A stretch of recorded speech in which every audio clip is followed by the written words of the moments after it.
everyone. Welcome back to the Bloated World. Today we are recording episode 5, and today we're going to be talking about the body's natural rhythms, hunger cues, sleeping cues, and all the ways in which we disconnect from listening to ourselves and therefore creating this bloated world or this bloated feeling that we live with.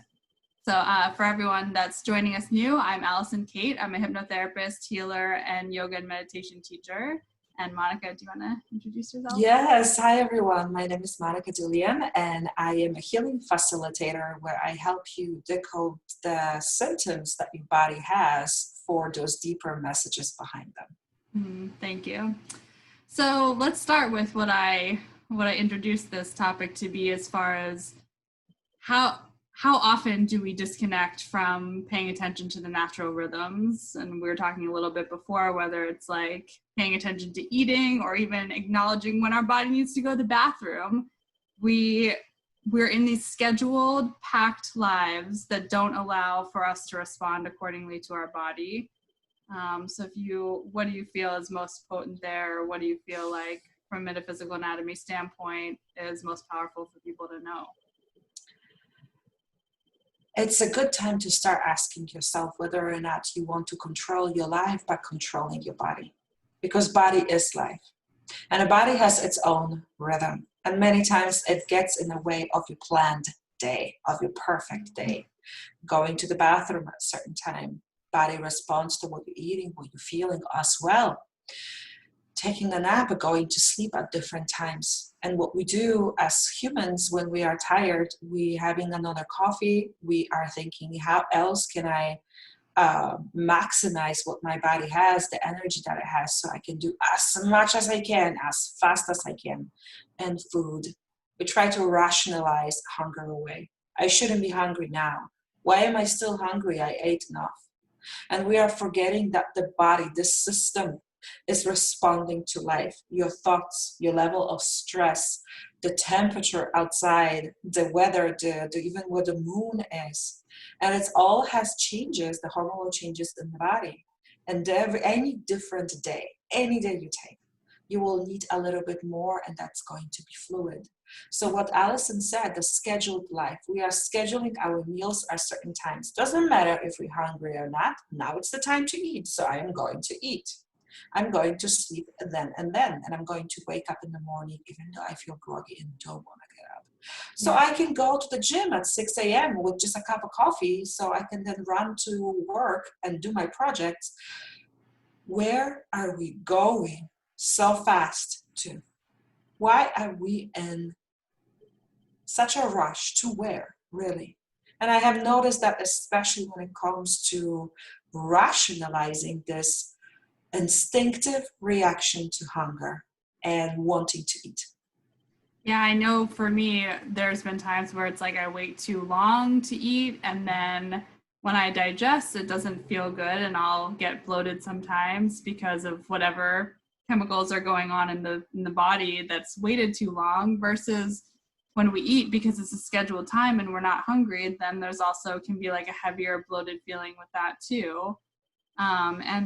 And so I would love for you to talk about maybe how that evolves growing up, and especially when we live in a society. I know that I try to give myself a window now for lunchtime, because maybe I'm not hungry at the start of the window, so I'll eat later in the window. But even in that, if I have clients scheduled or other things scheduled, it's really hard to be fluid and really listen to the body and what it needs in any given moment when we are scheduled. So everything's a balance, but do you have other strategies for that? Maybe starting to notice and really feel whether or not the body has an urge to do something, the urgency to relieve yourself, going to the bathroom. And are you trying to explain it away or mentally change it? The same with food. Many times, depending on your body fat tissue, on your for women especially, where you are in a cycle, the sense of urgency to eat can come very quick. All of a sudden you're hungry, and it's not because you have been looking at yummy pictures of food online. And why we stopped honoring that? Look at kids, especially little babies, up to 3 months. You cannot force that baby to take that bottle and start drinking the milk. You cannot force the baby to latch on if you are breastfeeding and the baby doesn't want it, it's going to turn the face away. It doesn't explain it away.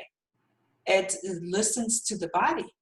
That little baby also will cry when it's hungry, and it's time to feed right now, not later, and not at a scheduled time when the doctor telling you every three hours. No, the baby wants to eat now. And if you are a mother, you know exactly what I'm talking about. And as we start growing and as our mothers are feeding us solid foods, she has her schedule, she has things to do. So she will feed you now because later she's busy. And now it's time to eat, the entire family eats. And we are taught from such a young age to discredit our own body's ability to tell us when, and we're going to start scheduling it around our lifestyle. And why we have that lifestyle, that's probably a topic for a whole another series. But again, just going back to the question, why am I not listening to my body? You might ask yourself, what is the benefit of me controlling, and what am I getting from that control? That's interesting. As you were talking about these patterns, I was thinking too about how I've recently been learning a lot about men versus women's natural rhythms, and men operate on a 24-hour more circadian rhythm base versus women operate on a monthly cycle base. And so where we're at with our hormonal regulation, what we should be eating, the ways we should be sleeping and exercising in before ovulation versus closer to our period is drastically different. And because we all live in a more of a circadian rhythm, sort of patriarchy based world now, we're all meant to work on that 24-hour cycle, and that's just not, for women especially, that's just not as healthy. Yes. Yeah. And just think about the fact that there are women out there who are taking birth control. Right. So they are not having bleeding. Yeah. They're not menstruating. And there is a part of them that is seeing that as an advantage because they can achieve more. Because I'm not spending time being on my period. Right. So that's one more way that they're masking, like covering up the natural cues of the body. So I guess along the lines of birth control as well, we can talk about the whole sort of biohacking industry, or hacking all these different things, which from a very neuroscience or mental perspective allows us to accomplish more and do more and be more efficient, and all of these things that it's like supposedly mankind is striving to evolve to, but a lot of those things disconnect us from the natural rhythms, and we're just not meant to do that much or go that hard. Or so what are your thoughts about biohacking, and what do you think are the worst areas of that are really hurting? I'm so happy that you asked about it, because if you are an entrepreneur especially, you have probably looked up how to be more productive. And there are all these things that you can do so your body is working on the optimal level. Weekly IVs, using adaptogenics for stress response, so you can function on 4 hours of sleep. But there is the lack of balance with that. It's all good to really help your body, but it has to be seen as a whole. I many times refer back to what I am reading, especially in the old Vedas from India. And you probably know about the science of Ayurveda. Back then, the day was divided into 4 quarters. Quarter of a day was for sleep. Quarter of a day was for God's work. Quarter of a day was for play. And quarter of a day was for everything else. So with this all biohacking and really optimizing your body for functioning, for giving you the energy to complete the 7 projects that you are running all at once, is there time for you to play in that? There's a tremendous value in play.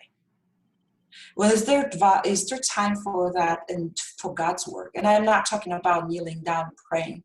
I'm talking about God's work as in building community, helping your community raise up and be reconnected with your own human dignity.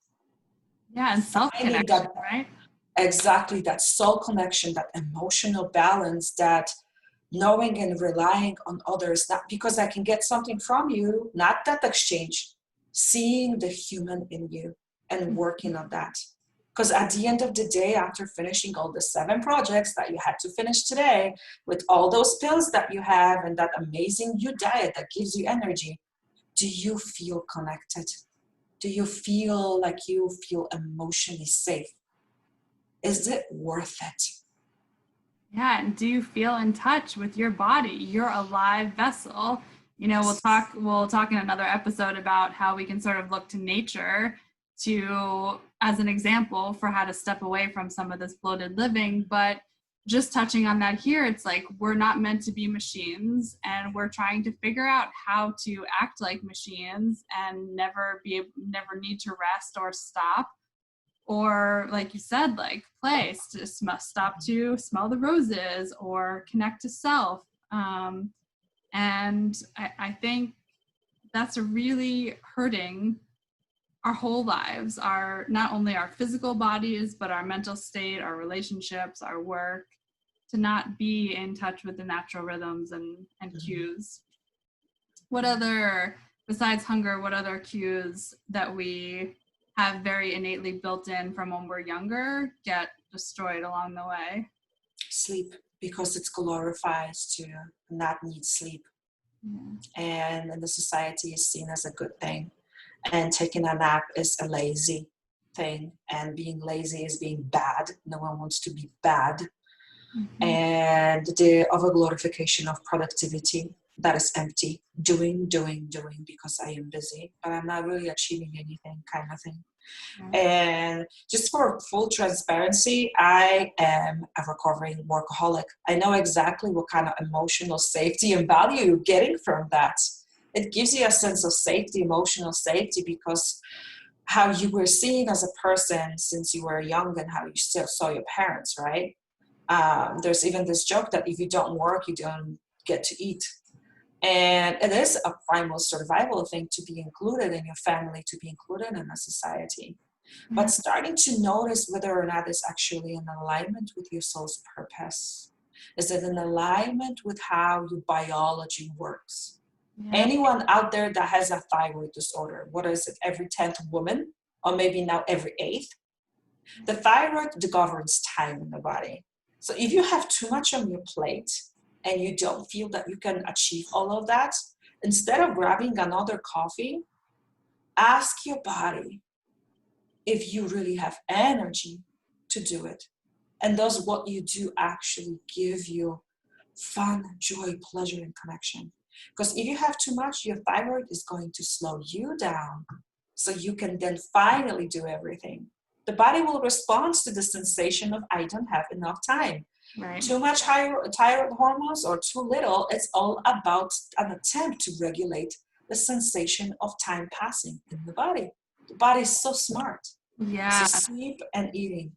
Yeah, and I thank you. And I'll add to that too, that when we don't give ourselves the relaxation and the play and the sleep that we need, we end up binging on Netflix or doing something that's very numbing to our body. That's not true rest and relaxation. So then that's like contributes to this bloated living. It's like we stay up too late because we're trying to relax, but it's not relaxing to our nervous system. And then we don't get enough sleep. And then it's like on that hamster wheel again. And so in order to not relax or to not try to take care of ourselves from a deficit kind of way, we need to play and relax and consciously along the way, not reactionary, but actually have it as part of life.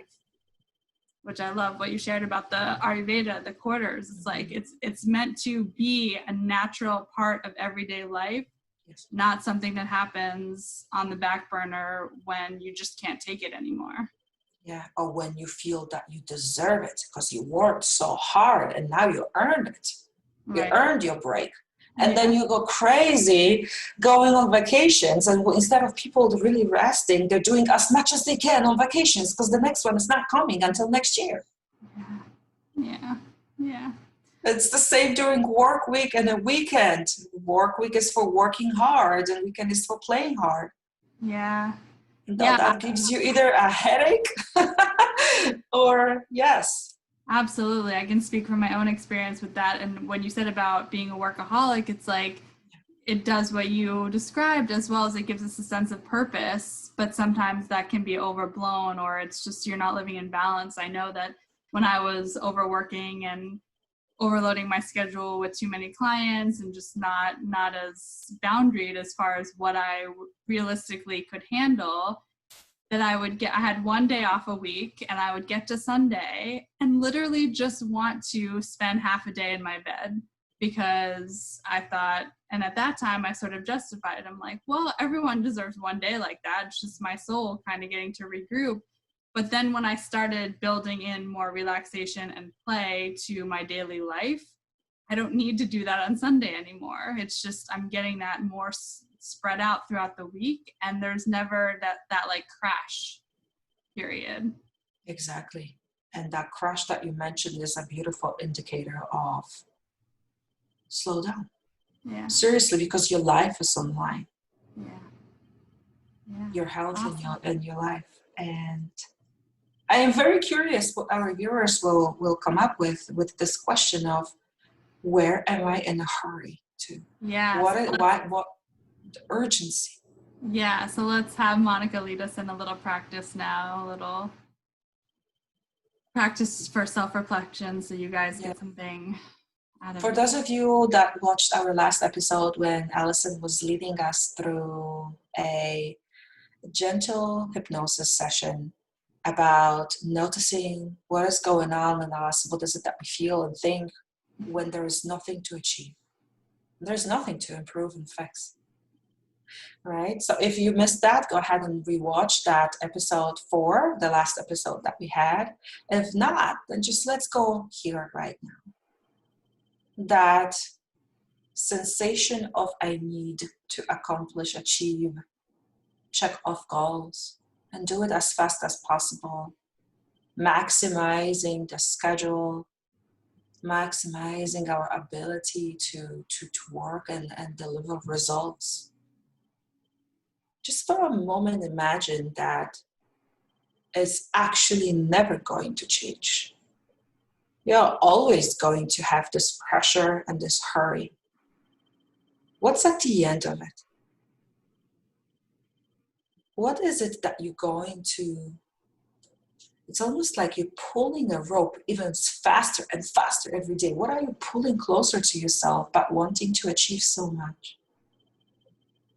And if there's nothing at the end of the rope, and you're starting to notice that there's nothing really you're pulling closer to yourself, the action itself of doing too much, what is it keeping you safe from? What is it that maybe there is a possibility that you are numbing yourself from feeling, noticing? And if you rested, if you are well rested, full of drive and zest and this ability to be alive, not energy to do more things, but to feel alive, what would you then be able to deal with in your life that right now maybe you feel you don't have resources? Difficult conversations, changing your career, looking at the relationships in your life, really being with yourself. Maybe then will be the time, because you have the peace and time, to finally forgive. Starting to notice that. Maybe allowing a possibility that there is something that this overdoing is preventing you from acknowledging within yourself or taking action on. And just starting to notice and see that this action of going fast, it's like the hamster on a hamster wheel, going really, really fast, but staying in one place. Do you really, truly believe that you deserve that kind of pressure? And maybe just allowing a possibility that there is a way out that also feels harmonious and supportive. You don't have to know what it is. Just noticing that there could be a way out. Are you getting excited? Are you getting curious? If you have a sensation of opening to that possibility, listen to it. And take that with you as you go through the week. And you feel that internal chatter. There's never enough time. There's always so much to do. Really? Is it really true? Where am I going so fast to? Take a deep breath. Allow your shoulders to drop down. And focus just on the sensation that you felt in the body about this possibility of getting out of this hamster wheel. That's all you have to do. And gently come back.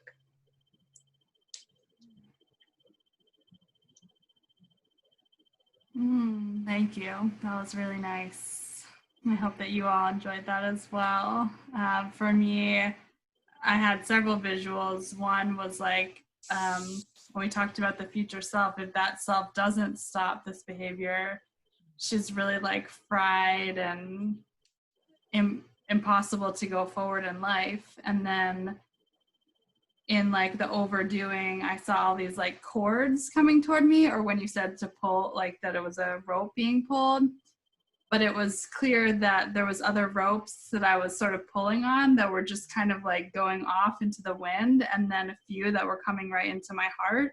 And so it's like being able to focus on what's truly important and decipher that. And I think that that's, you know, for us all, that's like coming back to listening to the body, because the heart can talk to you, and that's the body. It's not the mind, or it's not something else.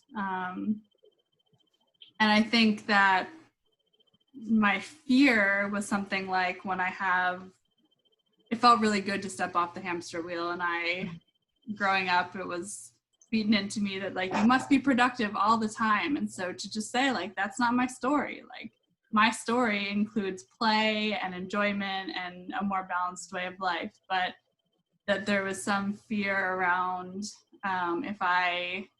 if I do have that time to really be with myself, and I can't figure out why for certain things, that I'm a failure, or that it's like, if I spend all that reflection time and quiet time and I still don't get to the enlightened place that I want to be getting to, then I would feel like a failure. Does that make sense? Yes, it does.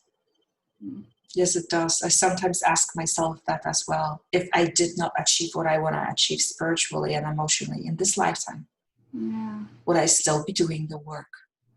Yeah. And that question will keep coming back. It's not something that you work through within 60 minutes and you're down for life. Right. This is a very existential, deep question. Yeah. And having that highest goal for yourself. Yeah. What is it? Yeah. Awesome. Thank you for that. So Yes. I know from my takeaway from this, I would encourage all of you listeners, as sort of homework or practice for this week, to pay attention to what your body is really telling you. Pick one area. Maybe it's as simple as going to the bathroom. I know sometimes I'm in meetings and I would rather hold it than say to someone, wait, can we pause for a minute? Like, how sick is that? So like to really say, to honor yourself, basically, instead of like whatever dynamic you're in or whatever societal construct you're in. It might be hunger, it might be sleep, it might be some other sign or symptom of your body. Like, can you just tune in and listen a bit more? And is there any homework you'd add to that, Monika?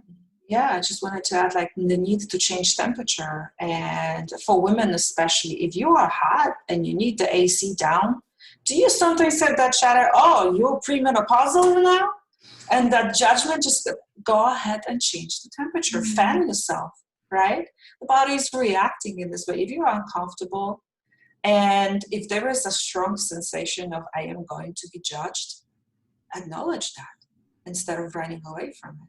Someone taught me that this is not okay, but this is not something that I came up with. So the homework that you're giving us is fantastic. Noticing whether or not that judgment is really yours. Thank you. Thank you for pointing that out, because maybe even coming to a place where you value the body signals more than the judgment that you're receiving. Yes. That's what I'm working on. Something I'd really like to get to is like the messages coming from within are way more important than any criticism or judgment I'm receiving from the outside. Because this is the only thing I have a relationship with for the rest of my life. Yes, and yes. I have a good relationship with it. Yeah.